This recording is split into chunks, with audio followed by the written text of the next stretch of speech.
Okay.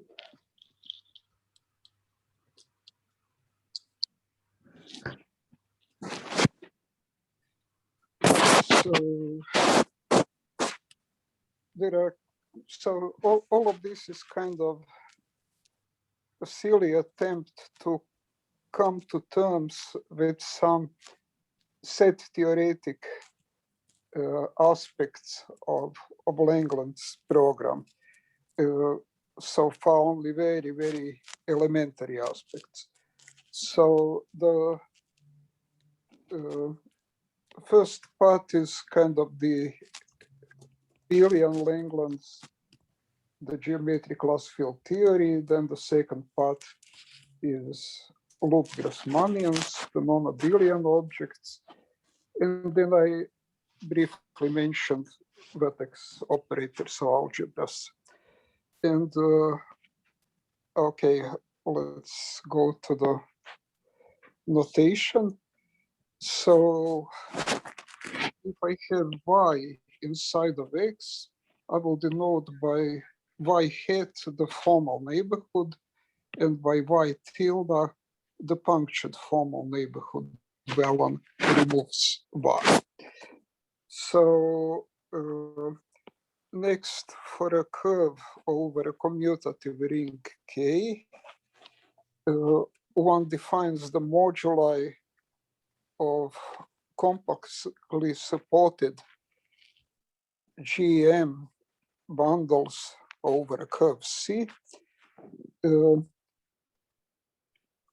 as pairs PS, where one has a torsor over C and its trivialization over the neighborhood of infinity in C. In other words, the punctured neighborhood for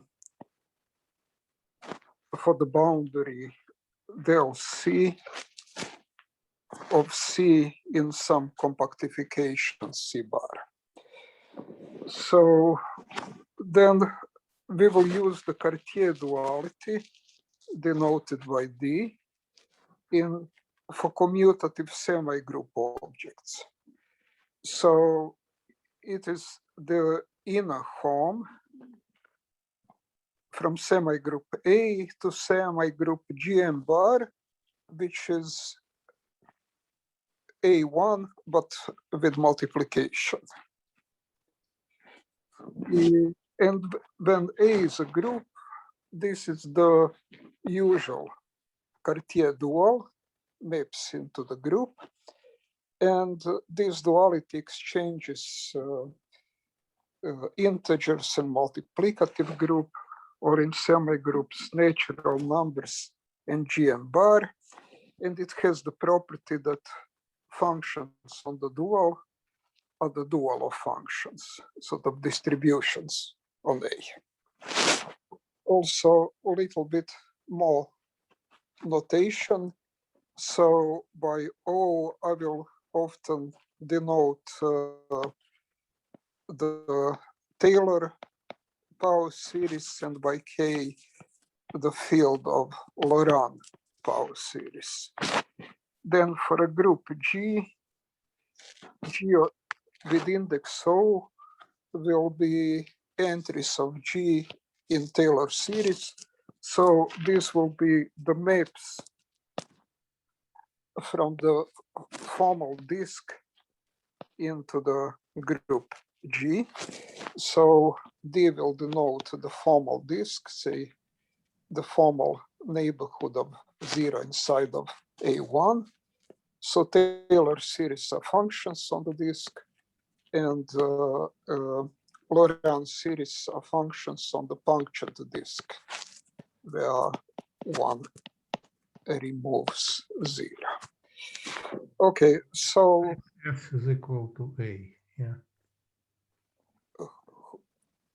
Oh, just typo, yeah.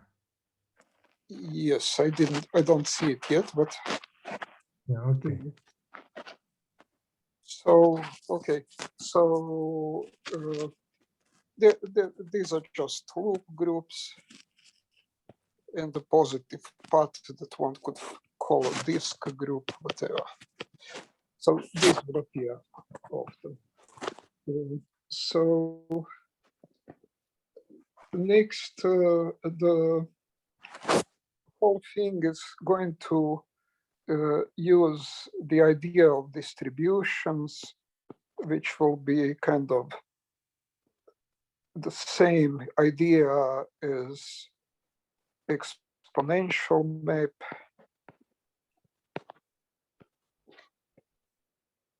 or homology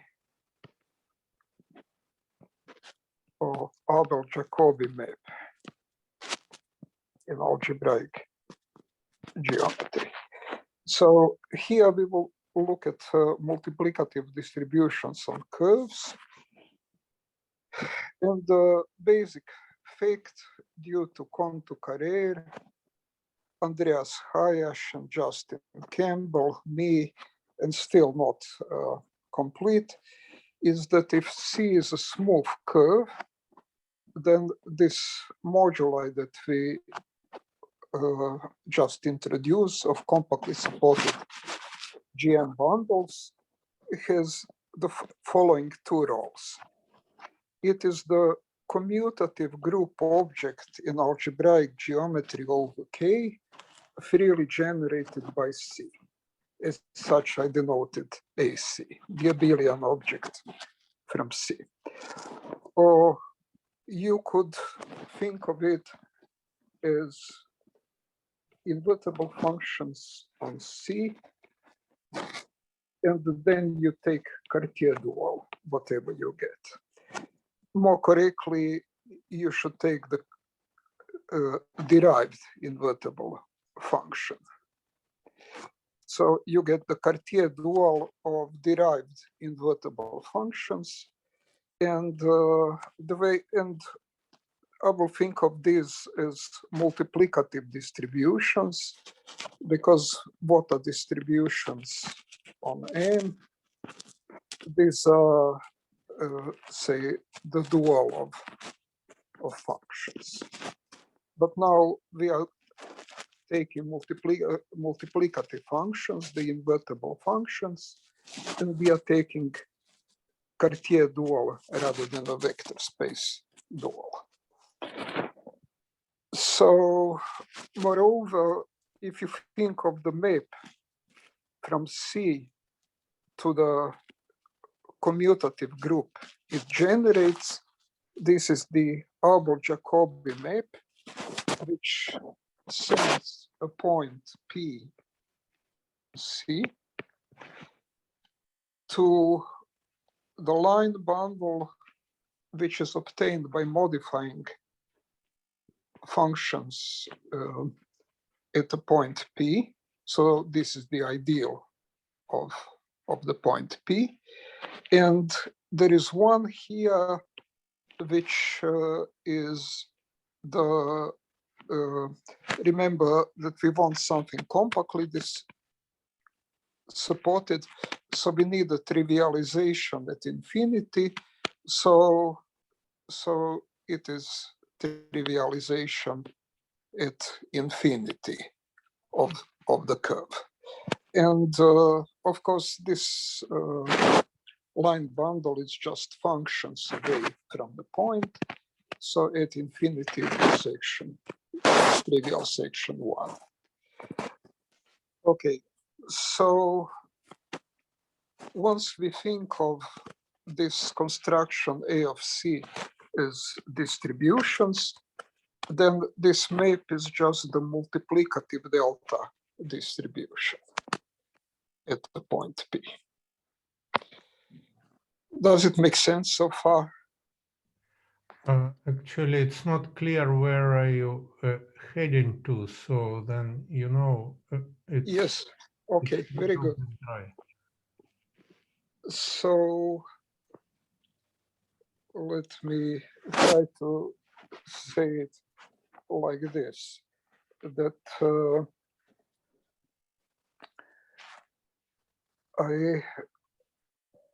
so one word that one could attach to all of this is homology. And in the following sense, that when we are talking of loop Grassmannians,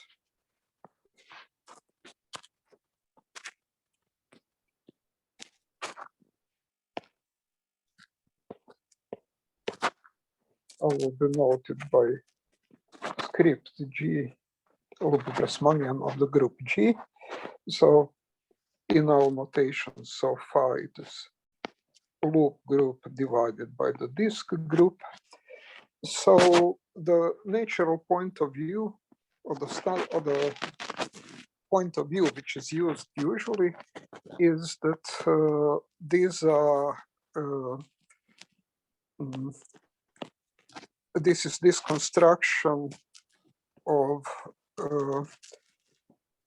G bundles on the formal disk, which are compactly supported. So I have the disk and the center, and compactly supported means that I will support it, that I will trivialize it away from the center. So on the punctured disk. So this is the cohomological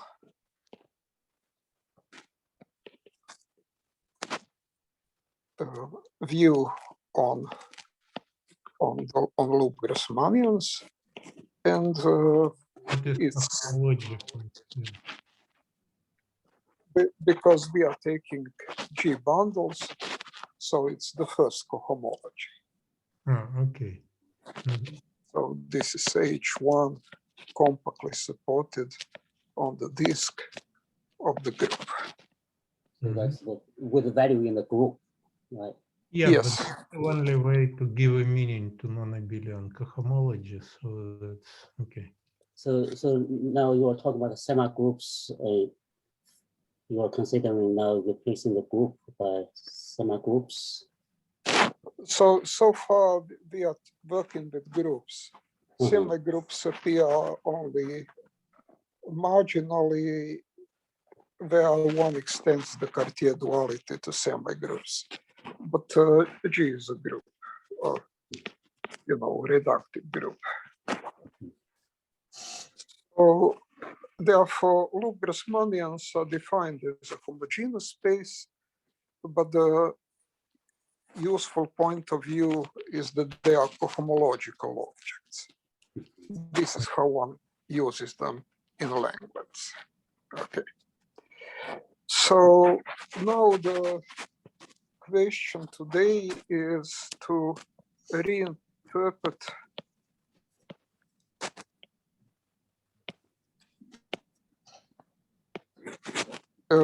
this compactly supported cohomology as homology. So for that, we need to invent some homology in algebraic geometry. And why is it natural to interpret? So if I can say that this is some kind of homology of the disk with respect to G, that these two things are the same, then I have proved some kind of Poincaré duality. So you could say that our hope is a non-commutative Poincaré duality, which will reinterpret compactly supported cohomology as homology. Okay. And from this point of view, the first part is just the commutative homology, meaning homology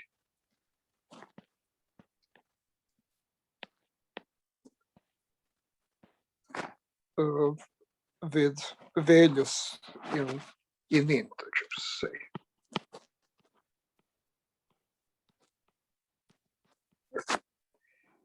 And then the second part, when we reinterpret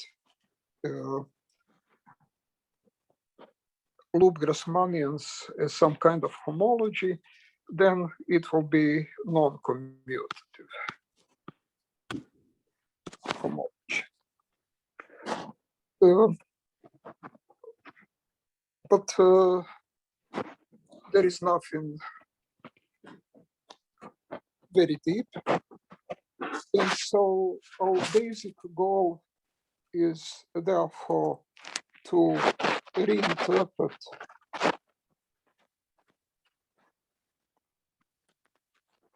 Grassmannians as homology. And then there will be a benefit, an unexpected benefit is that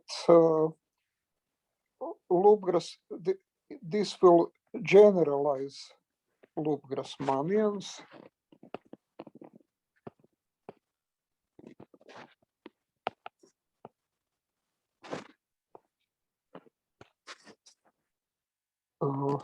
of reductive groups to loop Grassmannians of symmetric matrices. So C is, say, goes from the square of a set to integers, and it is symmetric. Symmetric integral matrix.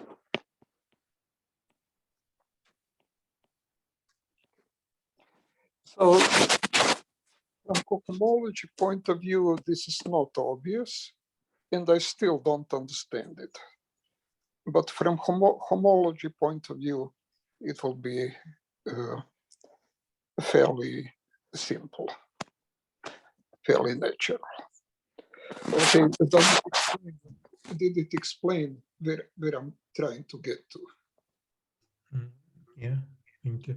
And the matrices, they will replace something for the they will replace a reductive group, and the matrix in question here would be the Cartan matrix. Mm-hmm. So the symmetric matrix corresponding to the bilinear form. Exactly. So it is going to be a bilinear form on the lattice, Mm-hmm. but so kind of a usual thing in mathematics that by lattice you mean 3 abelian group with a symmetric bilinear form. So this is in why the type of non-simple list case, so just do a symmetrization of the Cartan matrix. So I will get to that. So symmetric forms are therefore kind of the same as lattices for me. Symmetrization will be resolved by the folding mechanism for thinking graphs. Mm-hmm. Okay. So we can treat non-symmetric matrices, but a priori the symmetric matrices will be the main heroes because they will have some physical interpretation as interactions. Mm-hmm. Or you could really say quasi-physical. Okay, so kind of ask, I mean, I understand it's a great idea, but sort of, let me ask you now, symmetric matrices, they appear in algebraic geometry as intersection matrices of the collections of curves on two-dimensional Calabi-Yau surface, like K3. or even earlier they appear in four-dimensional topology. Yeah. the homology. Yes. So for you, it's geometrically, it's rather 4-dimensional topology or 2-dimensional algebraic geometry. So for me, it is going. The construction is going to happen in curves, algebraic curves, but then it applies to these other cases. So your symmetric matrix will be just an algebraic object without a geometry. Exactly. Okay. Exactly. Can I understand this that in the reductive group case, you have a bilinear form that is coming from the Cartan matrix. And for general symmetric matrix C, you will have a Kac-Moody group. Is that Well, Kac-Moody group. in the place of the reductive group? Very good.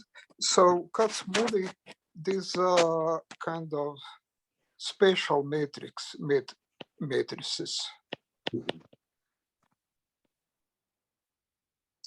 So we will in this way construct loop Grassmannian for Kac-Moody groups, in particular the 2-dimensional Grassmannians associated to affine groups. But there will be more matrices, so like generalized Kac-Moody, Lie algebras of Borchers. And so I imagine that, but I didn't check, that in this way one will get the loop Grassmannian associated to sporadic groups. Because these sporadic groups like Monster,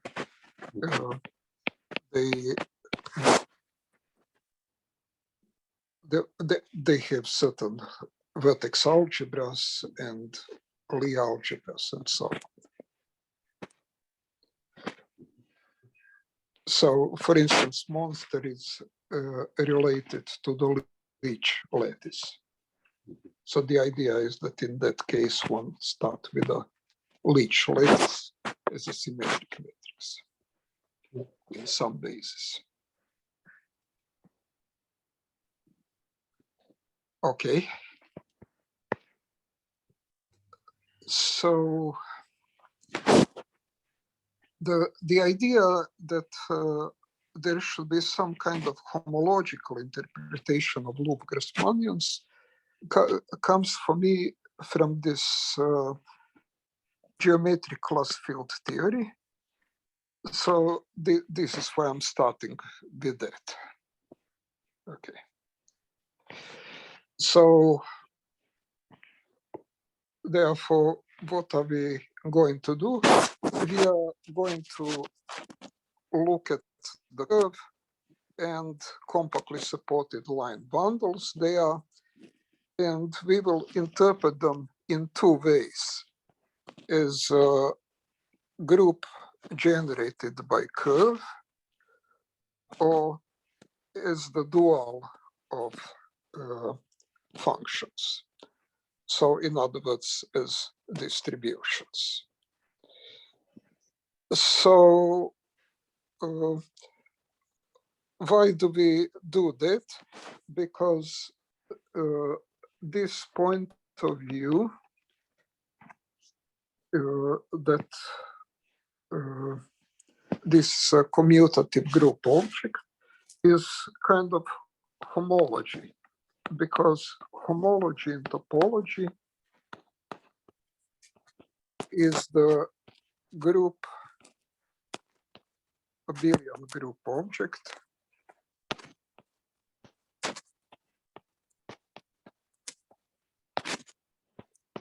freely generated by the space X. So this is essentially the Dalton theorem.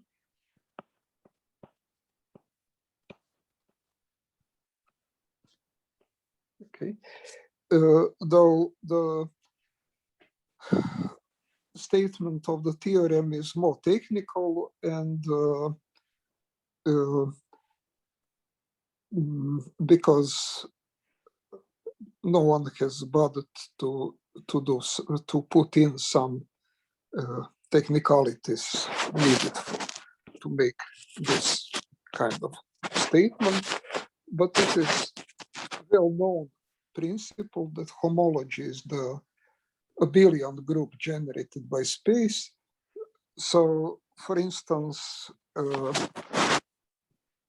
this is how Voevodsky constructs motivic homology by following this statement, even if it's not made completely precise in topology. Okay, so we get therefore to the claim, and I'm not proving it. It's kind of simple.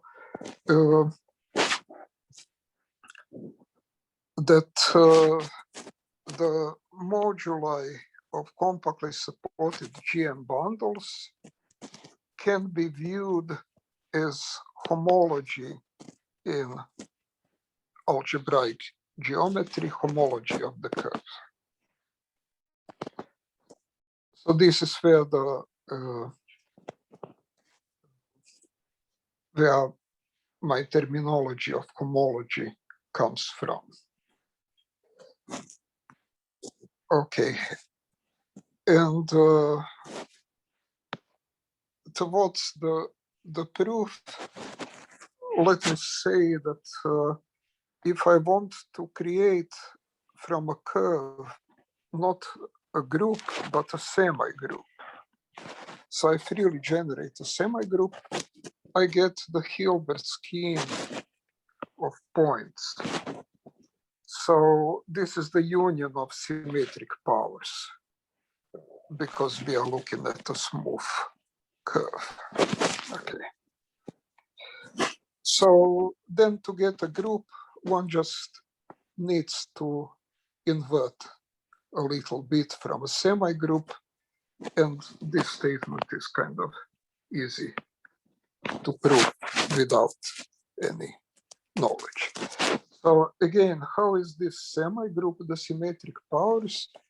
Because when you can add up divisors, symmetric powers are divisors, and adding divisors means tensoring ideals of these divisors. Okay.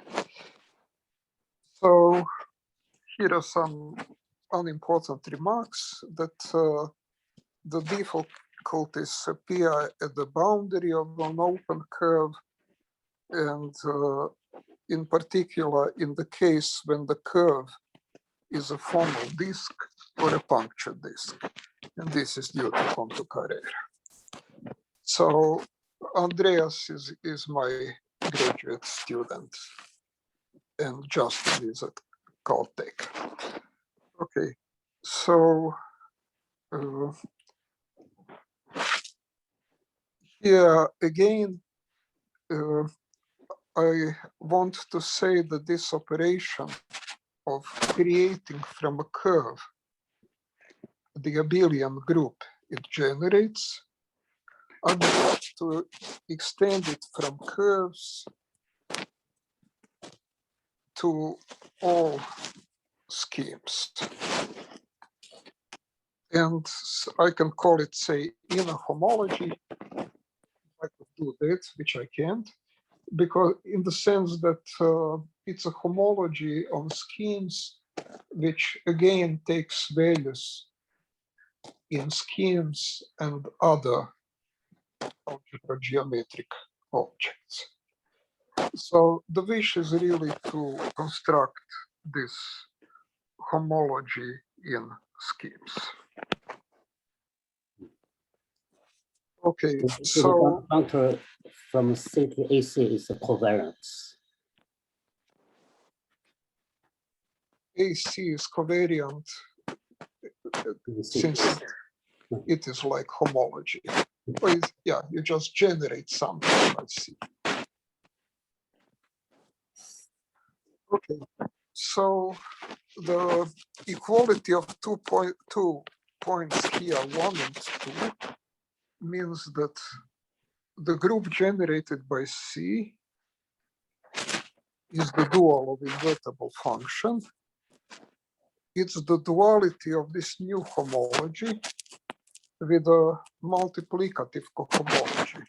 You see, I'm taking here invertible functions and their cohomology. So this, therefore, this just takes the meaning of duality of homology and cohomology. Another thing is that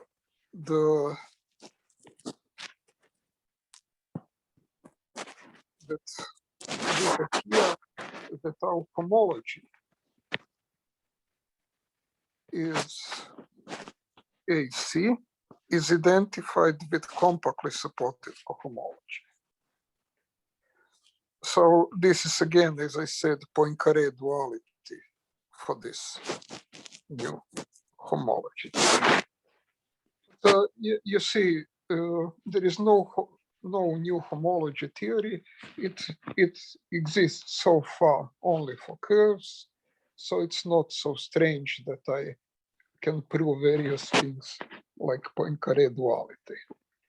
I know a little bit more about it for schemes which are fields, but that it seems to be, again, as in the case of curves, it seems to be more or less the motivic homology. But I don't really know this homology that I would like to. It's more in the line of a synchronous homology or in the Borel homology, because of the compact support cohomology. So far, this was homology, which is the same as compactly supported cohomology. One also has Borel-Moore homology, which is in the Poincaré duality case isomorphic to cohomology. But I'm not mentioning this just for economy. Okay, so now I would like to give it some meaning. Okay, so I take example of a disk and puncture disk, and then the homology of a disk turns out to be a familiar object, the loop Grassmannian of the multiplicative group. So how does it look like? It's essentially integers, but there is some infinite dimensional island or infinitesimal island around each integer. Okay. Okay, so this does not impress you, but then the homology of the puncture disk is the multiplicative loop group. So this is like K the Lorentz series and invertible ones. And the dualities that one gets in this case, like this Poincaré duality, the dual of the loop Grassmannian turn out to be just functions on the disk, but again, invertible functions. Okay. And the dual of the loop group, multiplicative loop group, is again multiplicative loop group. So this will turn out to be kind of basic facts in Langlands, So I just want to emphasize that they appear from Poincaré duality in this homology. This is a GL1, right? Sorry? This is a GL1. The reductive group of GL1. So the Yes, GL1, exactly. Yes. Partial theory, it's commutative story, and then he will generalize later to non-commutative. I will go to GL2. Mhm. So then if you have a complete curve, then this AC is just line bundles modulo GM, which acts trivially to get a stack. And more interestingly, if you have stomach for that, if I have a finite set of closed points of a curve, I can remove this set and take homology. And then I can calculate what this is. And the formula is that it's a product over these S's. So you imagine a curve and it is open at some points S1, 2, 3. And each of these points contributes invertible functions on the formal puncture disk. So it looks like this KZ star or GMK. Okay. And then it is all, this product is diagonally divided by invertible functions on the curve without the points. So C minus S. And again, this is just several lines to deduce from this point of view that these are compactly supported bundles.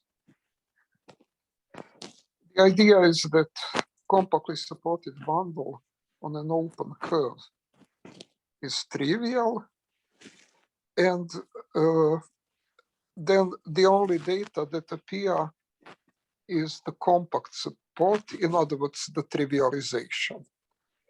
Trivialization happens at the infinity of the curve, which means in formal neighborhoods of these points. And finally, the overall division by invertible function is just because we don't want to get all structures on the trivial line bundle, but the moduli of such structures. Okay. So we kill automorphisms of the trivial line bundle. Okay, but the funny thing is that if I take the generic point eta of C, then so what is that? It means that from a curve, one subtracts all finite subsets. So it's the limit of all these C minus finitely many points.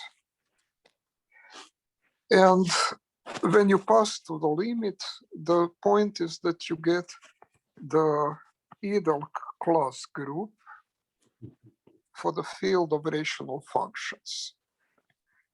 This is this ideal class group, the ideals modulo invertible elements in the field. So why is it interesting? Because it gives some explanation for class field theory.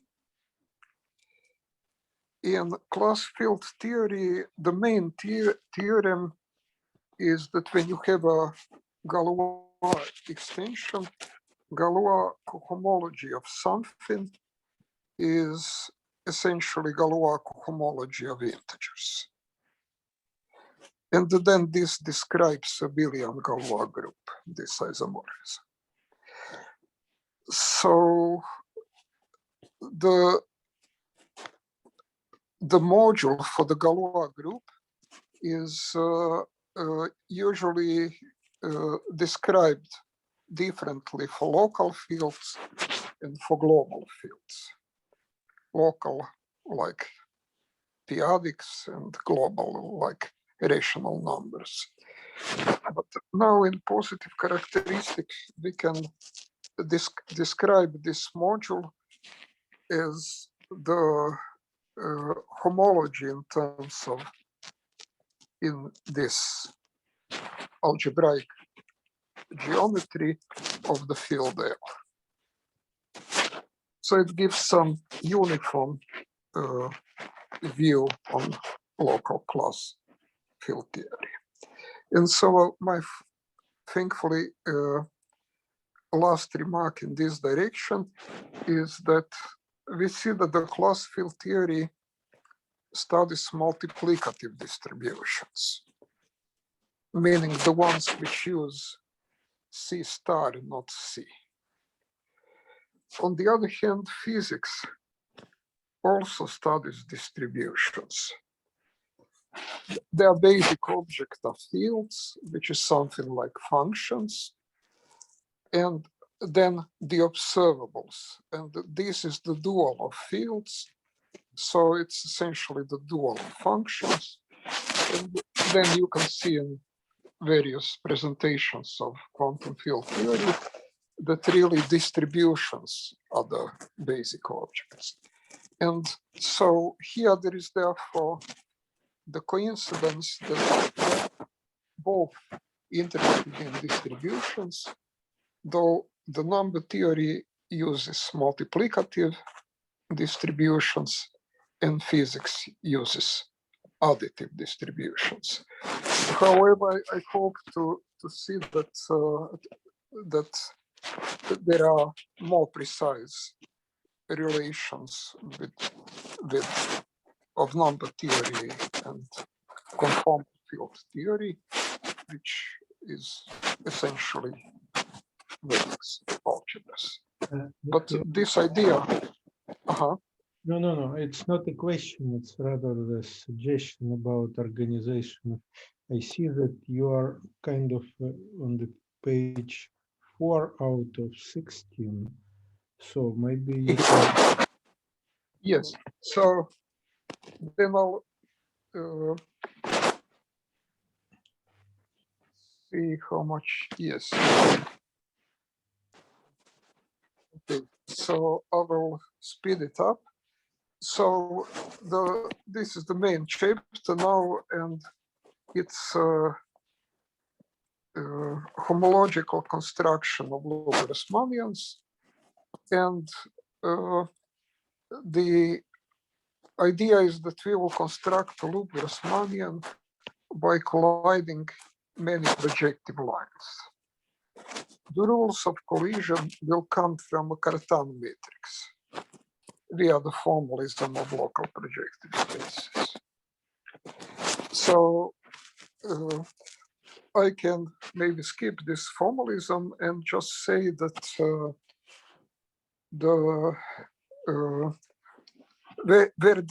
where can you imagine that it comes from? If you have a loop Grassmannian for a reductive group, and you embed Cartan, loop Grassmannian over Cartan, and then you take sections of O1 here and restrict to there. So sections of O1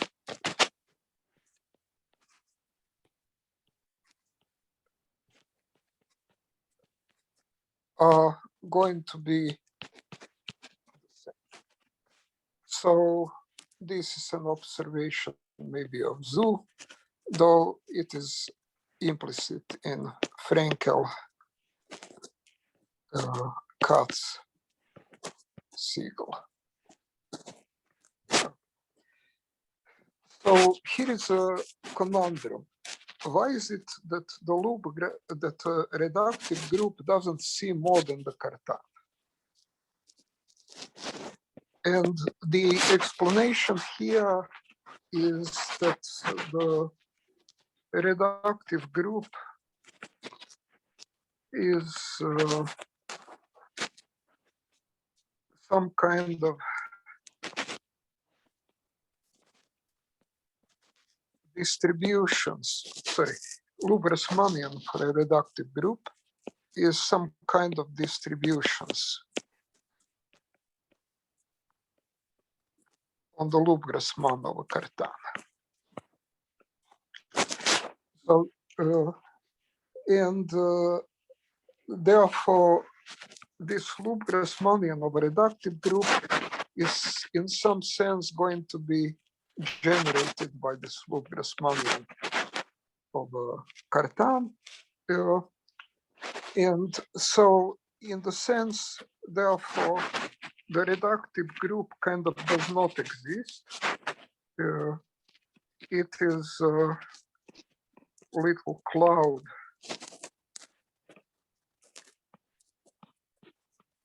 around the Cartan.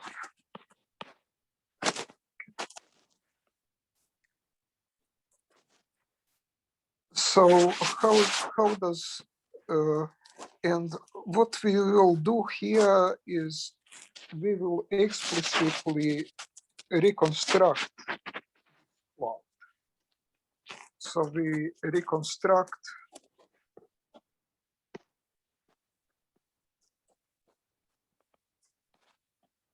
loop Grassmannian of G from the cloud of distributions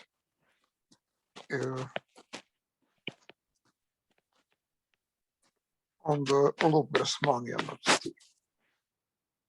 And this is what I call the homology interpretation. And the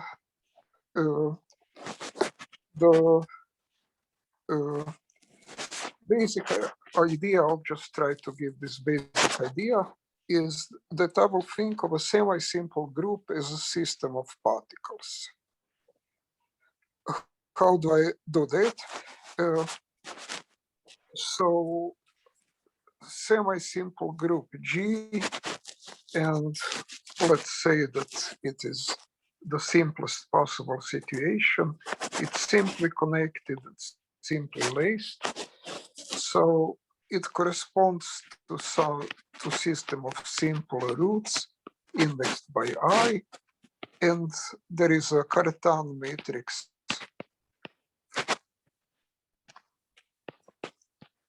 C. And how am I going to think of this as particles? I will just say that this I is the set of types of particles, and that C describes interaction of particles.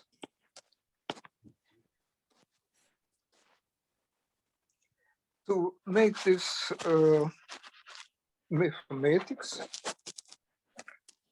I will think of a system of particles, a bunch of particles on my curve C. So I have particles of various types. So I can really think of this as happening on C times I, where particles of type I are on the copy corresponding to I in I. So now the interactions happen when you have two particles. So they happen on configuration spaces which I'll call the Hilbert scheme. You can think of it as symmetric powers. So this is a configuration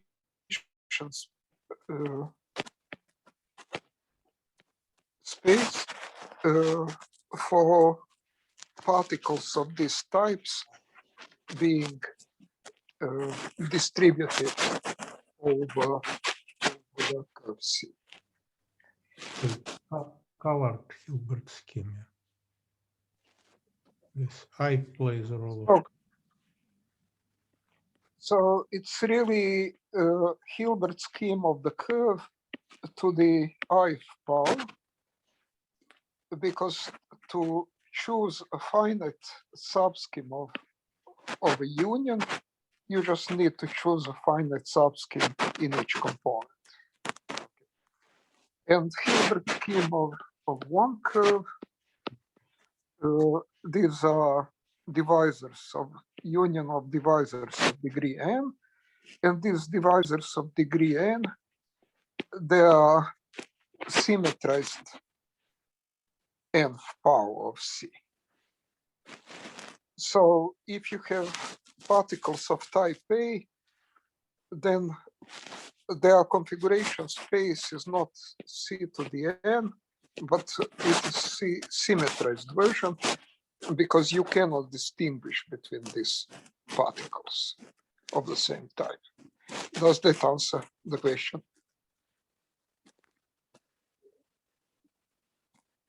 So Hilbert scheme of points means finite subschemes. And finite subschemes of a curve, these are effective divisors. Is it okay? Yeah, that's okay. So, so how am I going to think of this interaction in this geometric setting? So how do two particles interact? Let me just draw C squared. Here is a diagonal, and what will measure my interaction will be a line bundle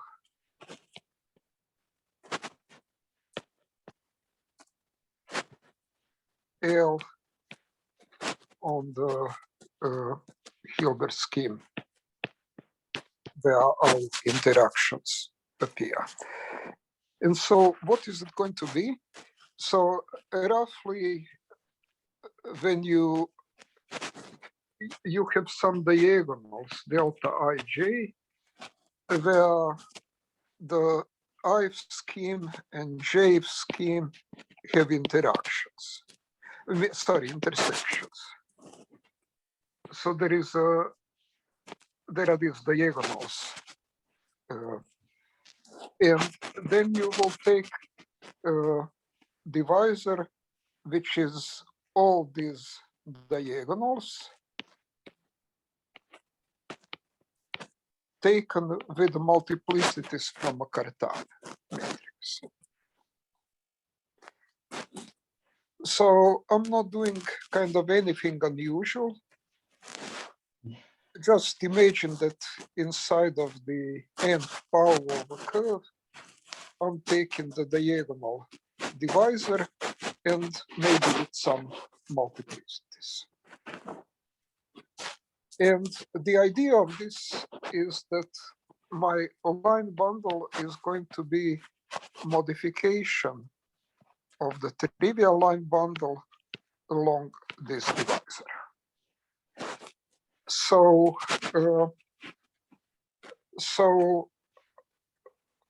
what does this mean? So if you just think of a function, of a sheaf of functions, okay, so it looks like my space. But if I take a sheaf of functions and I diminish it at one point, you can imagine that it looks like this. So at this little point, it has a hole. Okay, because this is ideal of the point P, it lies in all functions, and it is lesser at one point. And now you can put some multiplicities, so you could get deeper hole, or you could have bumps. Okay. And so this is the idea what my divisor does. It organizes in terms of this line bundle, it forces some geometry on the configuration space with some bumps and holes given by entries in the matrix. Okay. And so my line bundle will therefore geometrically encode the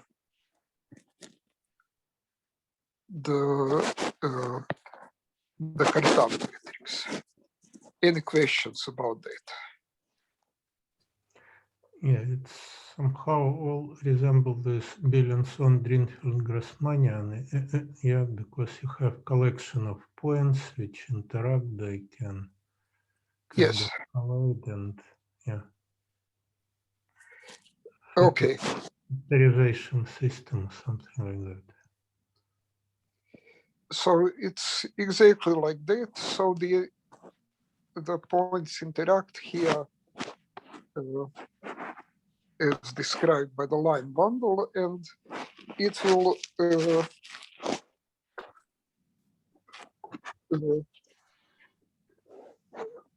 be exactly like Belenson-Drinfeld.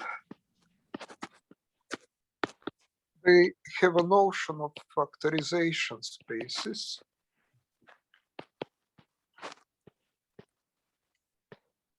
And what I'm gonna do, I will just replace this by a weaker notion of local spaces. Local spaces, say Z over the Hilbert scheme. So what does this mean? It means that if I take a union of two divisors and they are disjoint, then the fiber at these divisors, I take some divisor and I get a fiber here, will be a product of fibers at 2 points. And so this is kind of exactly like Belenson-Drinfeld, except that in their notion of factorization spaces, so here this fiber depends only on the formal neighborhood of this divisor, while I allow it to truly depend on a choice of the divisor. So the idea is the same and has the same origin in physics, but their idea, their notion is kind of topological, because you only look at the Deram quotient of the curve. You know, it only depends on the formal neighborhood. And this one is algebraic geometry. And then it can be used to construct objects in algebraic geometry. And so the last thing about maybe in this chapter is that the line bundle that we constructed above, which was given by a matrix, is local line bundle.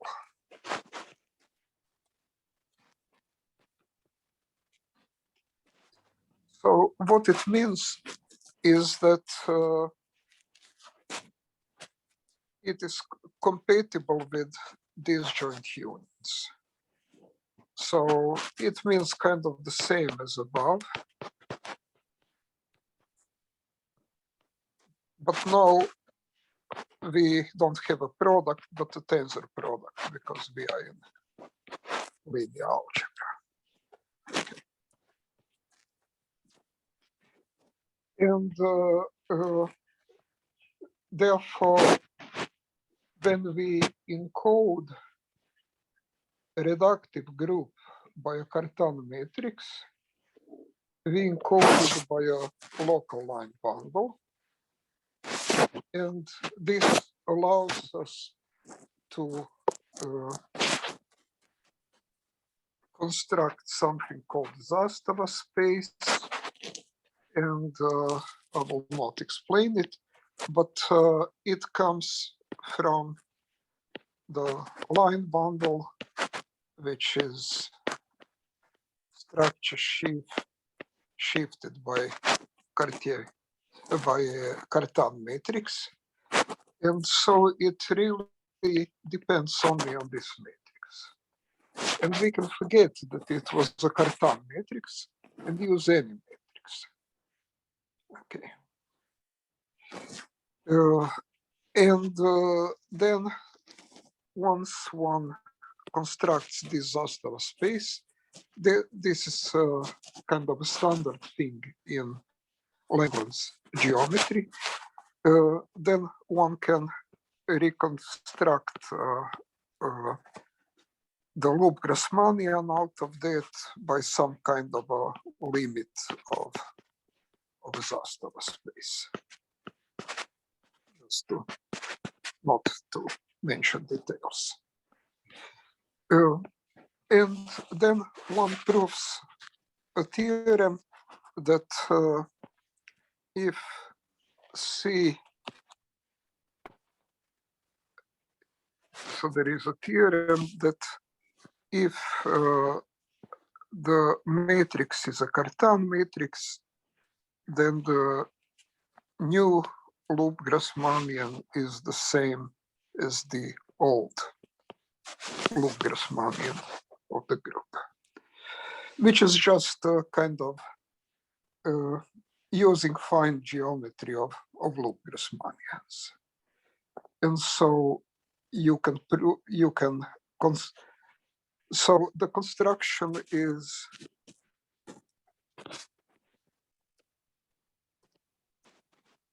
from this local line bundle.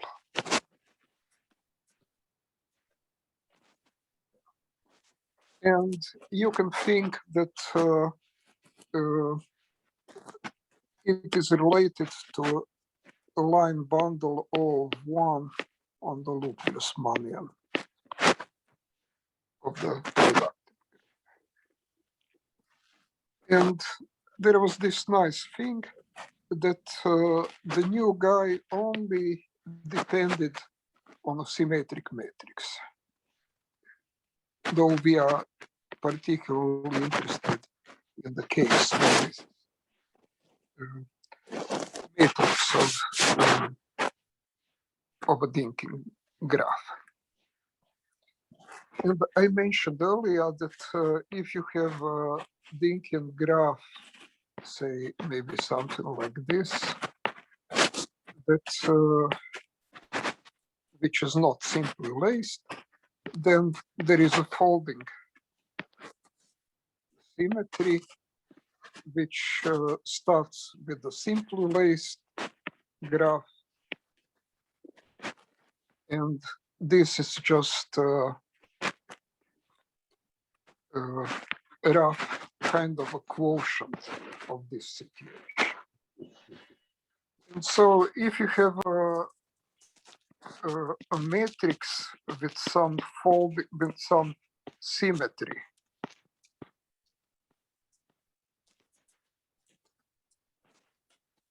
like this would be folding Z2, folding symmetry Z2. The corresponding loop Grassmannian is the loop Grassmannian of the matrix, and then you take the invariance under the folding group. And in this way, you can cover groups which are not simplified. So there is also a quantization of this construction, and it is with Yaping Yang and Gufang Zhao, but let me skip it. And I get to vertex operators,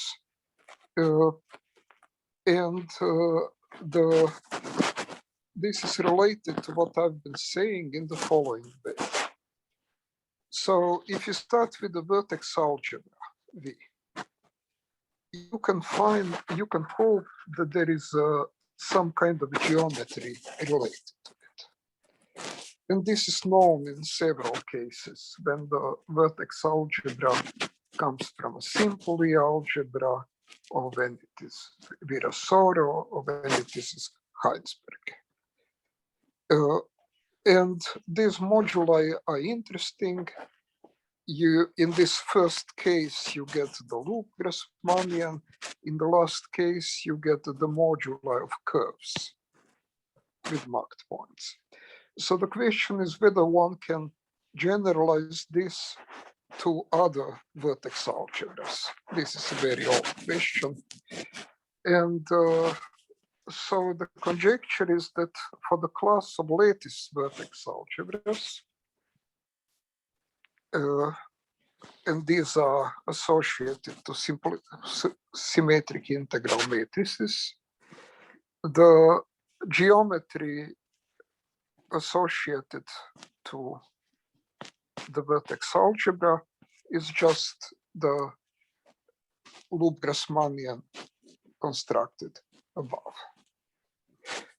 If so, this would not completely resolve the question for all vertex algebras, only for the class of lattice vertex algebras, but this is a large class, and other vertex algebras are closely related geometrically to this. So this is somehow the idea, why should I get loop Grassmannians for symmetric matrices? Well, it's natural because symmetric matrices give lattice vertex algebras, and they long to have geometry. Okay, and then the question is, what is a vertex operator, which I will skip. And the last thing will be the Sturm-Veneziano vertex operator. It is imagined in the following way. So one thinks of vertex operator at point S in a circle T,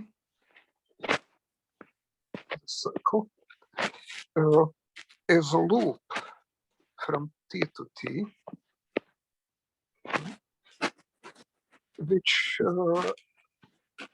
is some kind of a limit of real loops, but it is a constant loop all the time. It equals 1, except at one point. So there is a point S here. So the value everywhere here is just the identity in the same circle. But somehow infinitesimally close to it, it still manages to run once around the circle. This appeared in physics for various purposes. Sturm explained fermions as configurations of bosons, and Veneziano used it to start the string theory. And today it belongs to these lattice vertex algebras. The operators that one gets from these distributional loops are given by this Veneziano formula, which has 4 terms, and 2 are exponentials, and these go infinitely in both positive and negative powers. Okay. This is how one handles it in the theory of vertex algebras, and I will try to give a simple picture of that. And I will say, how do you draw a loop on a circle, which is almost always 1, but still manages to go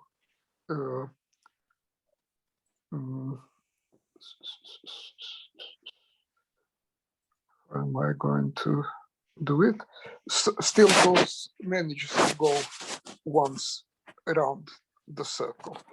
So if I skip this, skip that detailed explanation, the idea is that you can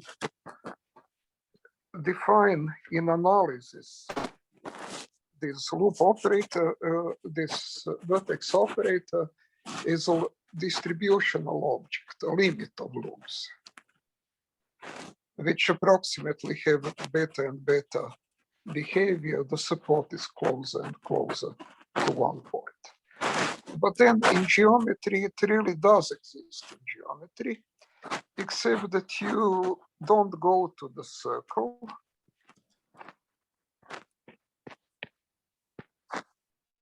but you go to the complex plane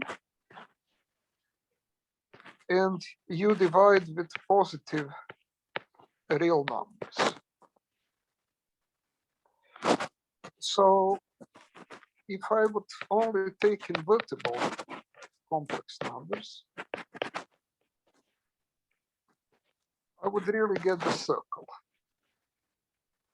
But if I allow 0, then I will get a stack compactification of the circle. And it turns out, therefore, that this psi s is a map from a circle to its stack compactification. You know, you have loops which map circle to itself, and in the limit, at 1 point, it kind of falls off the circle and goes to the boundary of the circle in this funny stack quotient. And I should say that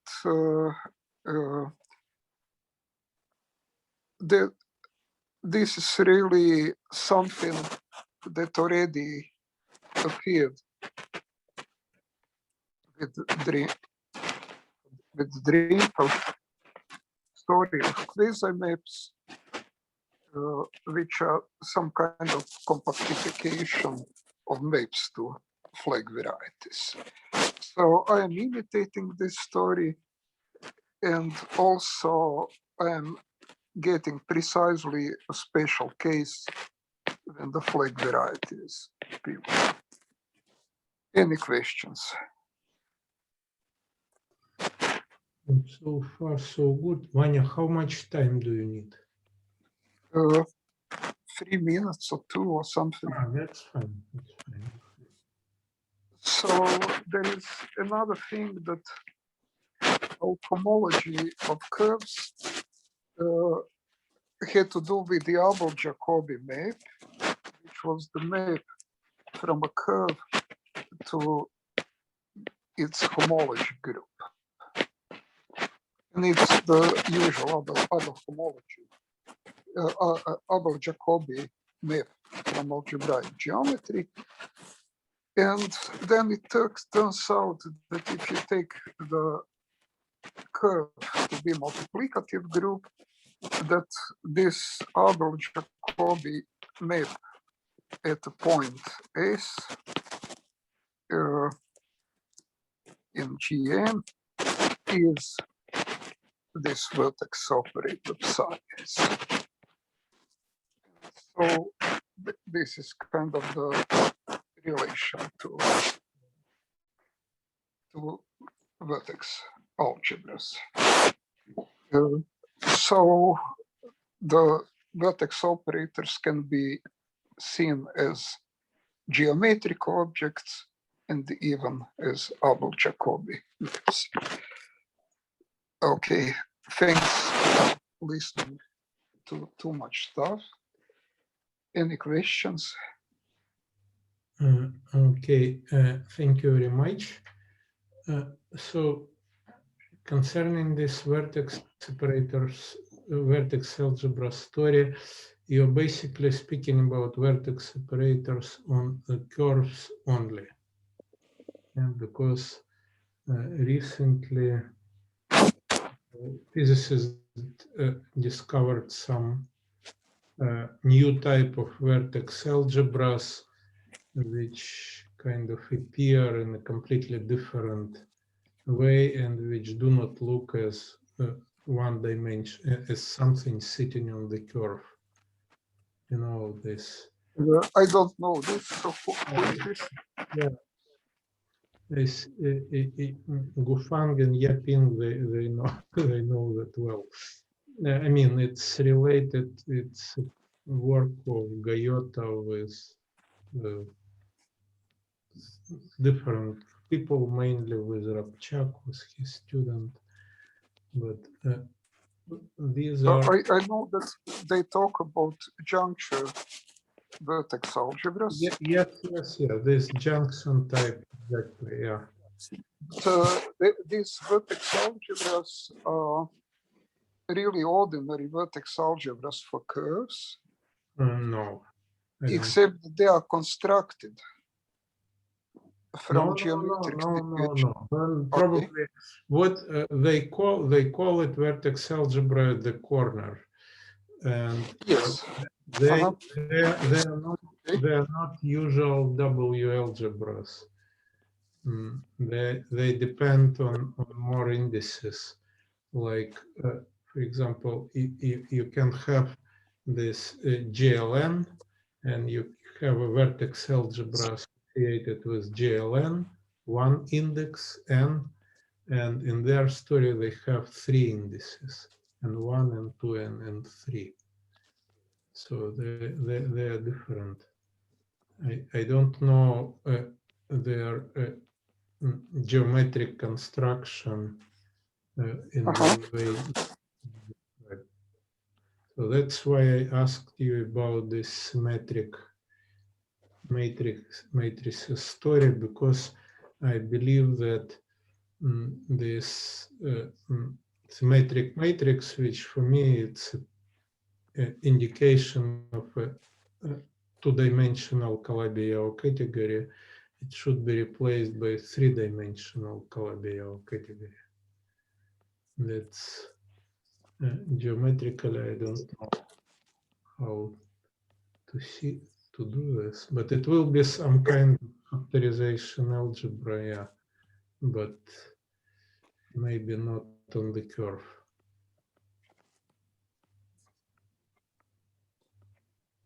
Yeah. You know, like you mentioned this quiver, if you have a quiver, then you can construct a symmetric matrix, yeah. But and this is Calabi-Yau 2. For Calabi-Yau 3, you need also to add the potential to this. True, yes. Yeah. But how to realize this geometrically? We try, I mean, we wrote a paper with a group of people like Diaconescu, you know, Emanuelia, and Tom Kreutzig, who is an expert in vertex L. And so it's somehow strange geometry. It's not a geometry of curves, a geometry of surfaces, I would say. Yeah, so that's, I don't know. I mean, it's where it's a very interesting idea that you should think homologically. So I'm just curious. Not, I mean, I don't. Okay, more questions? I have a technical question. Yes. Introduced the Stava spaces on page 9 for a symmetric matrix. But I've seen the word before as so as a modular spaces of based quasi-maps into some homogeneous variety. Yes. For that. So yes, Variety, yes. that's probably what it looks for reductive group, right? When the matrix is Exactly. Yes. Cartan. But what's the what the connection? How? So suppose your symmetric matrix is the Cartan. How do you connect the definition you gave here with it being the space of quasi-maps? Very slowly. So I proved that in the paper with Yaping and Gufang, but it is kind of like Langland's proofs. It's not an idea, but you just check the two things are the same. Oh, so I know enough about what both. So it's a big thing. So it's not something that one can just point out. Sorry. So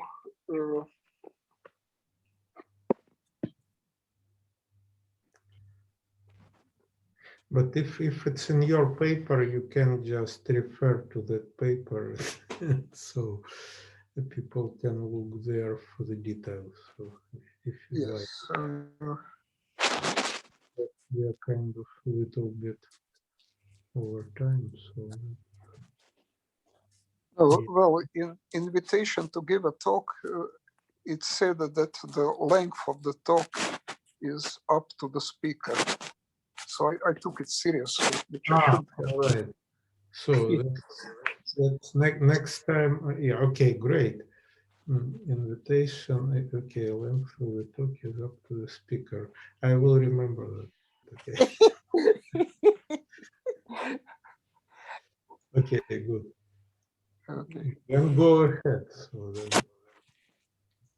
No. Okay. So well, no, it is a really long story. Sort of. It's first the quasi maps from, say,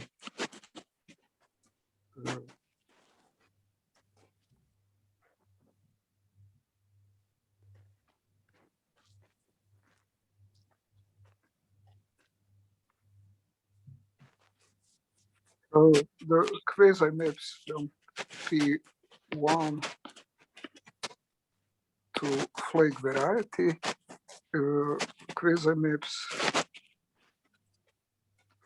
are by definition maps from P1 to stack compactification, and then one kind of works in the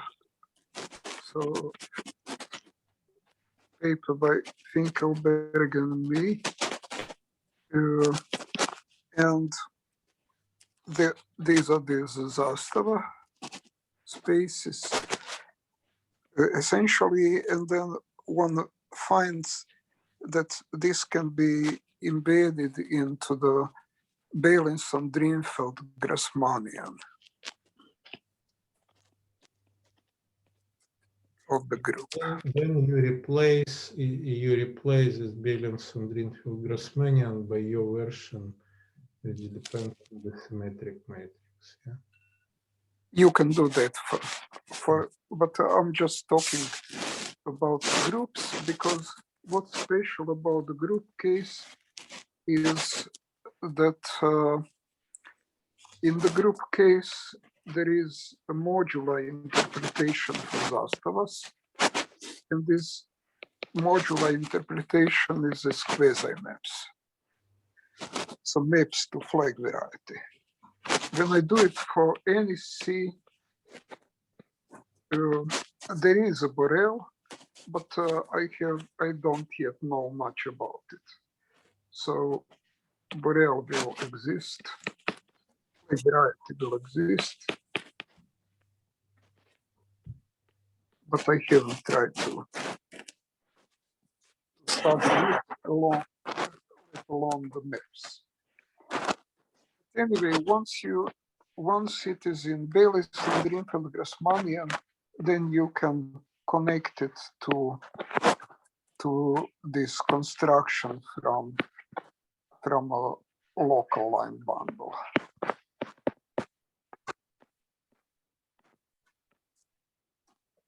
So this is a matrix.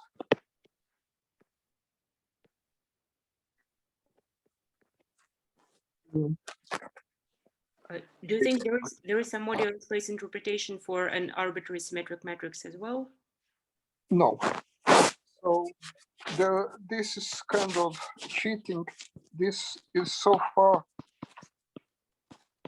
I mean, one could make a conjecture, but I simply don't know. So far, this is an existential construction because at some point it uses closure of generic configurations inside of all configurations and in some ambient described by the symmetric matrix. So it is not explicit and it is not modular. Thank you. And actually, through the relation with these vertex algebras, I'm hoping to make it explicit. But in some sense, it has to be slightly smart because it covers many things like monster and modular of curves and ordinary Grassmannians. So this is my excuse for not understanding it as a modular.